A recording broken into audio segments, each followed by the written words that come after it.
welcome to the world according to Jackie Simmons. Super happy that you're here.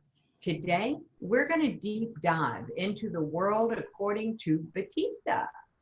And Batista Gremaud, you are the most beautiful collision of cultures that I have ever met, and I'm super happy that you're here. So, let's do the sound check. Can you hear me now? I can. Can you hear me now? There we go. Now I can hear you too. So, Batista, welcome to the show. It's lovely to see you. Thank you. I'm really excited to be here. Thank you for having me. You're welcome. So cool. All right. I always like to start with what's so good about the world according to Batista. What's so good about the world according to Batista? All right. Good question. Thank you for asking. Actually, I love my life.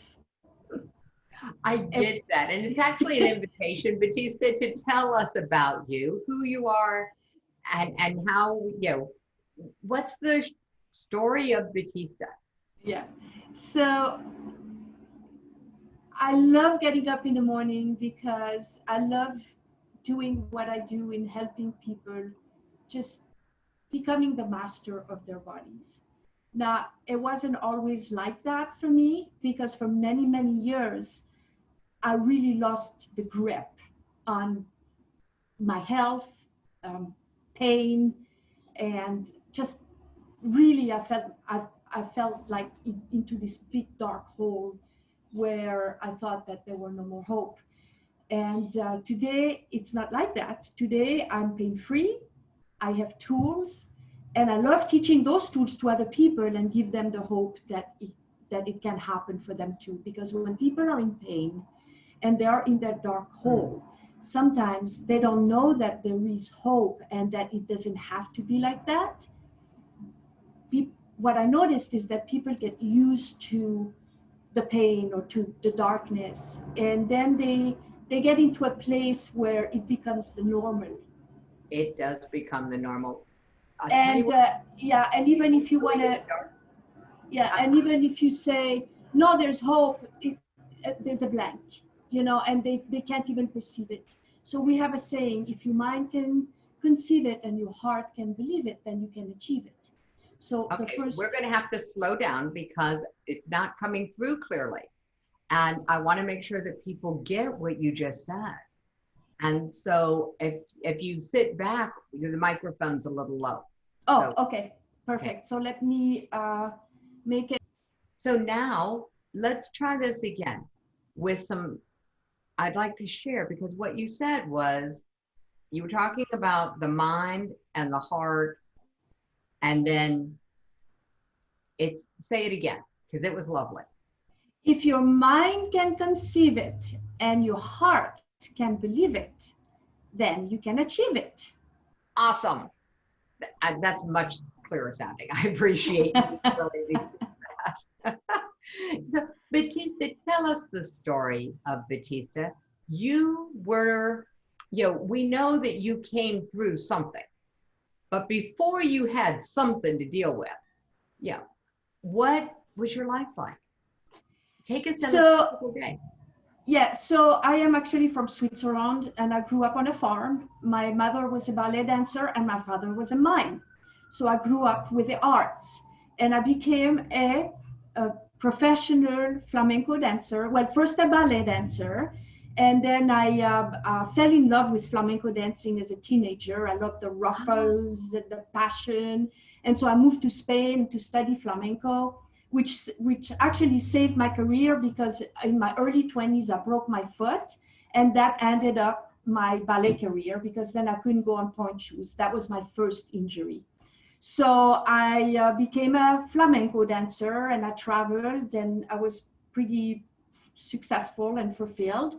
And then in my mid-20s, I had 9 car accidents in a matter of 2 years' time.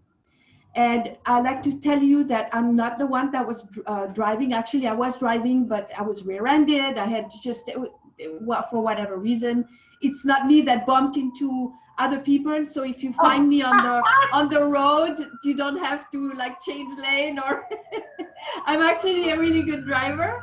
But anyway, it was what happened, a lot of car accidents, and it left me with tremendous injuries.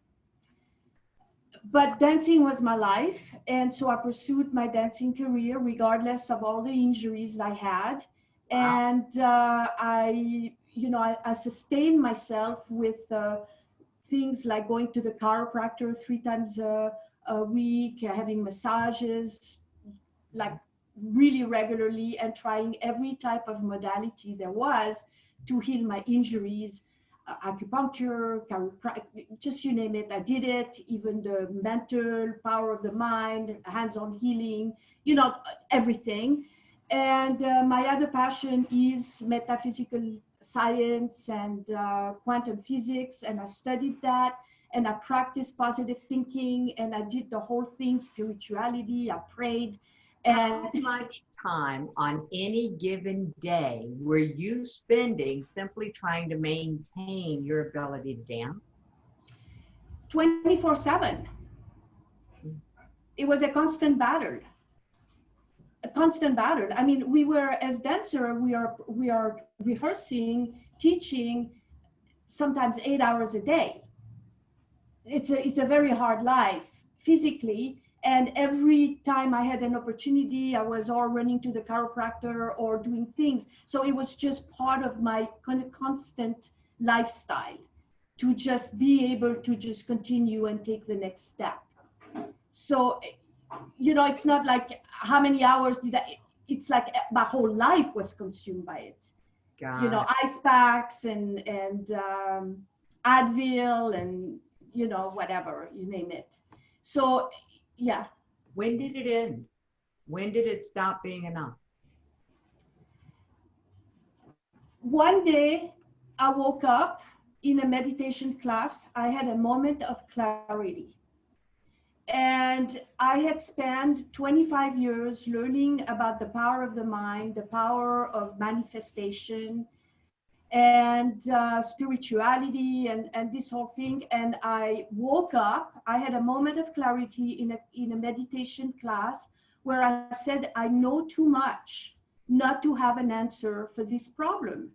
I spent 40 years in pain, or 35, and meditating and doing all this. I know too much. There is a solution. I'm just not seeing it, or something is missing. I have the piece of the puzzle missing in my big picture.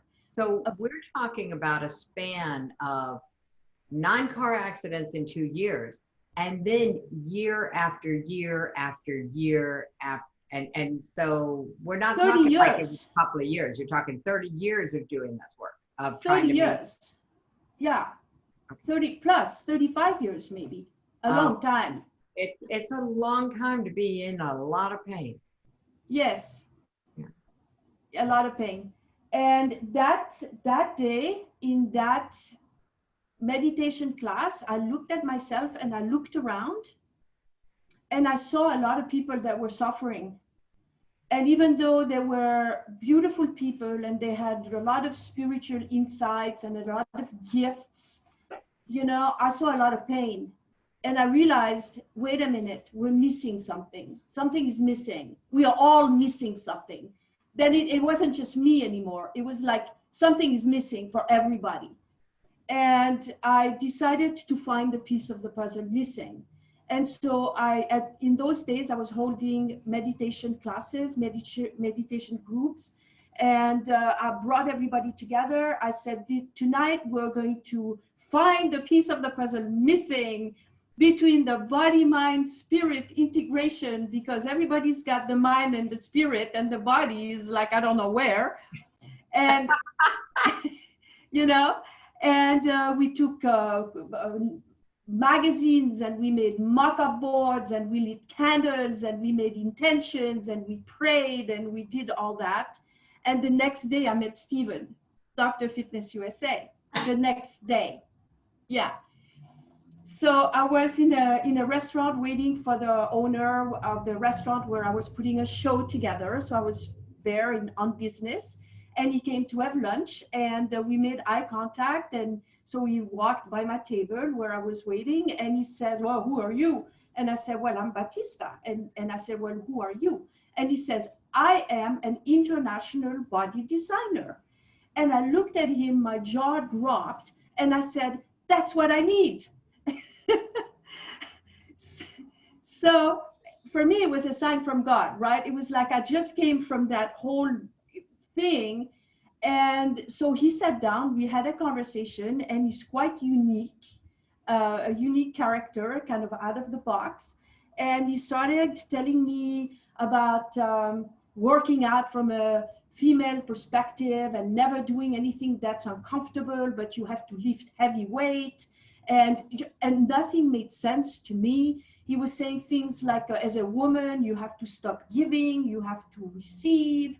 And he had all these things that I had heard in meditation about male, female energy, but I didn't realize how it applied to my body and fitness. I didn't get it because I was brought up in the no pain, no gain. The show must go on, no matter what. Okay? So I was very confused. I didn't get it, but I prayed for it. There it was. And I learned early on that when you pray for something, that something doesn't necessarily come in the shape and form you expect it. Oh, okay. Yeah, absolutely. That's true. So we'll just go with, if anybody who is watching this has ever had the experience of what you pray for showing up looking a little differently than you expected, feel free to comment on it, because that is so true. Absolutely. And for me, that was like radical, because this is not what I thought I prayed for. But I said, I have to ask, what did you expect it to look like? I expected to maybe, I was very spiritual, I was really in the clouds with spirituality. I expected more to be some type of spiritual message or some vision, or, what I mean? Steven. Yeah, and I got Steven. Yeah. Oh my goodness. Okay, so Dr. Fitness USA, Steven, you didn't get him. What happened next? I mean, you guys obviously had another conversation. So I said, so I was confused, but I prayed for it. There it was. And so I hired him. I said, okay, and at the time, he only worked one-on-one with people. It was not what we offer now virtually and all the programs we have. It was very customized. It was in the gym. It was a whole thing. And the investment was quite high, which I didn't really have the money, because I had my dance studio just caught on fire. My arts education, it was in 2008. My arts education business, which was booming in the schools, pretty much dropped overnight. I lost it when the funds got cut for the arts education in the schools. That's what I was doing. I mean, I was coming from being really successful and have all my ducks in a row to basically, because I was working 24/7, like all the time. And I came from having all that to have basically all my businesses wiped overnight. Okay. And there my body's shut too. And now, what do you mean? My investment, I have to pay what? How much? But I don't believe in it. Everything is energy. And I figured, you know what? If I have my body and I have my health, then I will have an opportunity to make more money and to find new opportunities. So, I found the money, I hired him. And the first time I went to the gym with him, me who could not lift a pound of anything because I was so hurt, I was able to do like a chest press with 25 pounds dumbbells in each hands. I was leg pressing 300 pounds. It was unbelievable. And what happened is, in a matter of a week or two, my backache was gone. It never returned. Wow. And then all my injuries disappeared. Like my shoulder took a little longer, maybe a few months, but basically all my injuries disappeared very, very rapidly. So I married him. That was probably the smartest thing you could do, because otherwise you'd have kept paying him forever. Yeah. Yeah, but it wasn't the reason why I married him, but you know what I'm saying. I know what you're saying. It's a great story. And that was the beginning of a huge transformation for me. I couldn't believe what had happened, but I also knew my intention of manifesting that in my life. And not only in my life, because when I woke up in that meditation class, I clearly saw the body, mind, spirit, that triangle that everybody talks about in spirituality, right? And I really clearly saw that there was a gap in the body part of it. And for me, it was more than just finding an answer for me and my body. It was for finding an answer to that piece that is missing, you know?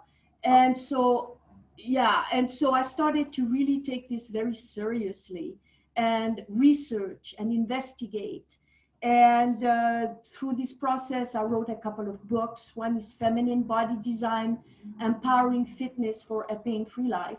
Because as women, I know I was guilty of that. There's so many myths around fitness for women. You know? Okay. Take me there. What's a myth around fitness for women? The first thing is no pain, no gain. And that is specific to women because, and for men too, okay, to a certain extent, because you don't want to go for the pain. But women are estrogen based and men are testosterone based. So the energy, the male energy is giving, competing, doing. The female energy is receiving, being, feeling. These are female energy. So when you have fitness, the man is automatically going to be more competitive because it's in the characteristics. Oh, especially even with themselves. Exactly. Now, not to say that there are not women that are extremely competitive either. I'm not saying that, you know, and of course it depends also if we're talking about a professional sport or something, you know. I'm just talking about just fitness in general, of what people think and how they want to just carry on sustainability through their old age, right? So myth number one is that what works for men will work for women. Yeah, so the women really needs, if she wants to adopt a fitness regimen that she can continue to do through the ages. You see, you have to look at fitness like a business plan. Where do I want to be in 5 years? Where do I want to be in 10 years? Not, I'm going to get the body of my dream in 90 days. And you can't do that. You have to really look at it like a business plan. So if you want to look at it like that, then you have to have something that is enjoyable and that feels good. Because we are women, and if our body doesn't feel good, eventually we're going to say, hey, I don't want to do that. You know, because you don't, I mean, really, do you really want to suffer? I don't, right? Absolutely. So we have to regain that grounding inside our body, feeling that brain muscle connection when we regain our center, where we can reconnect to the center of our body. So if you look at fitness in general, it's a lot about running up and down stairs or doing a lot of things or doing jumping jacks or, you know, all these insanity routines or boot camp or CrossFit or HIIT, all these things, right, that have nothing to do with getting the brain heart muscle connection, where you can just feel your body, be quiet, feel your muscles working in a way that is comfortable. Because if it hurts, chances are it's going to continue to hurt because maybe the angle of the movement is off or something. So in fitness, they tell you, well, it hurts because you're out of shape, so you got to push through it. but maybe not. Maybe the angle is off, and maybe it's never going to get better, and it might just get worse. Does that make sense? It does. So I'm kind of thinking that this is starting to make a lot of sense, that pushing through the pain is the opposite of what's going to work well for a woman to get fit and stay fit. Yeah. Okay, so cool. So Yeah. now we have two myths, you know, but they're very similar aligned. And you're right, it's very common for people to think that you have to push through it. Mm-hmm. Is that what gets in the way of women actually pulling up the strength to say no to the things that create pain in their lives? Well, it's part of it, okay? It's part of it because it's a syndrome. The syndrome affects every area of one's life, okay? So it's see, for me, in comparison, I was brought up in the no pain, no gain, the show must go on, and then I acted like this in every area of my life. So when we have a characteristic, characteristic traits, then, if that's even an English word. It's a great English word. A characteristic or a character trait. You just put them together. There you go. I put them together, yeah.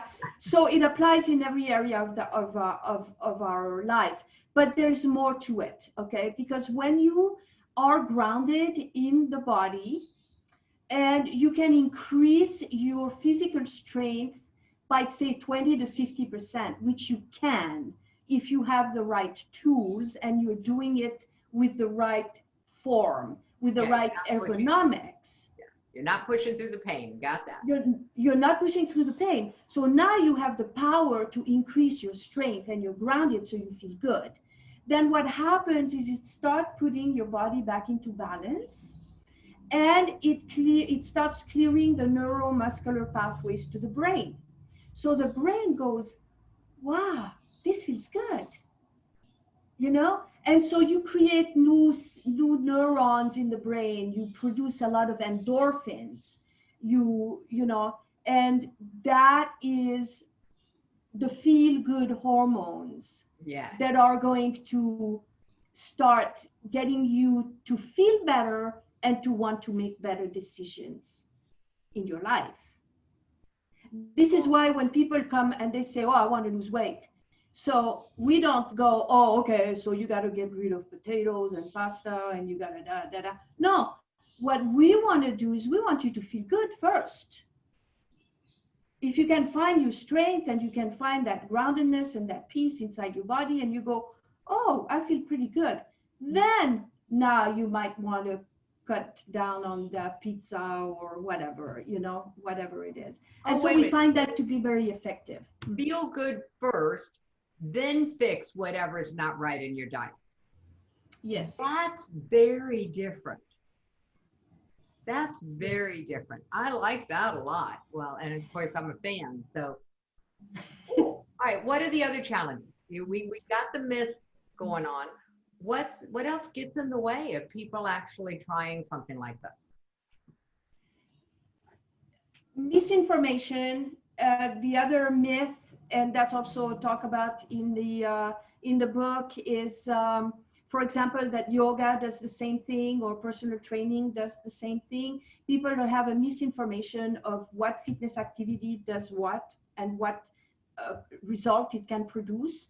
It's kind of like if you meet a lawyer, you're going to say, oh, what's your specialty? So they're a criminal lawyer, they're this lawyer, that lawyer. And if you need to hire a lawyer, you're certainly going to ask which is their specialty, because you're not going to hire an injury or whatever lawyer if you have a criminal case. You know what I'm saying? There's specialties. Same with a doctor, right? Okay, what's your specialty? So in fitness, you say, oh, I'm a fitness expert, I'm a strength training expert, and almost automatically the person would go, oh, I do yoga, or I walk, or oh, I do this, or I do that. And so in a person's mind, as long as they're doing something, it's like the answers to all. And very few people realize that they're just different. Each of the fitness modalities is just doing something different in the body, and you're going to get a different result, a different outcome. So people go, in the circle. They're just like the guinea pig on the wheel, you know, wanting a certain result that they're not achieving just because they have a misinformation about the fact that they're doing something that's just not going to get them those results. Got it. And the worst part is you don't know what you don't know, right? So you don't know what you don't know, and so you don't know. And so if you don't know, you don't know to ask, or you don't know to open your mind to say, oh, tell me more. Got it. That's true. You wouldn't know. And so if you know, what's next? Okay, so we've got 2 myths out of the way. The myth information, there's a lot of it apparently on this topic. What gets people beyond their challenge to do this? So unfortunately, many times people that come to us are against the wall, kind of like I was, right? Because they tried everything else and now they're in a place where what's next? And so when you are against the wall, and I think this is good for a lot of things, actually, a lot of people, I think it's part of human nature to make changes when you are against the wall. And motivation.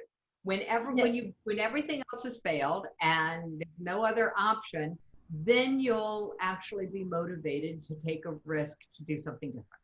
Exactly. So that's the main thing that we see happen in our business. And of course, what we say, so the main thing is to remember to have an open mind, you know, and to just be open to opportunities, and to break through self-limiting belief system. Okay. And because, you know, and we do this when we work with people, and all of a sudden they say, oh my God, I started at 10 pounds. Now I can do 50 pounds. I never thought I could do this. So throughout the program, you see what you learn with a workout, what you learn about your own internal process and your body, and how you can recover, and how you can get stronger, and how you can become the master of your body. This now reflects in every other area of your life. Oh, got it. Okay. You see, it's kind of like what we talked about in the beginning of the conversation, is like what we do in one area of how we think or how we act, it kind of trickles over everything in our life. But when you make some changes in one area, and in our program, we do this through strength training. Oh, got it. Okay. Okay. That's brilliant.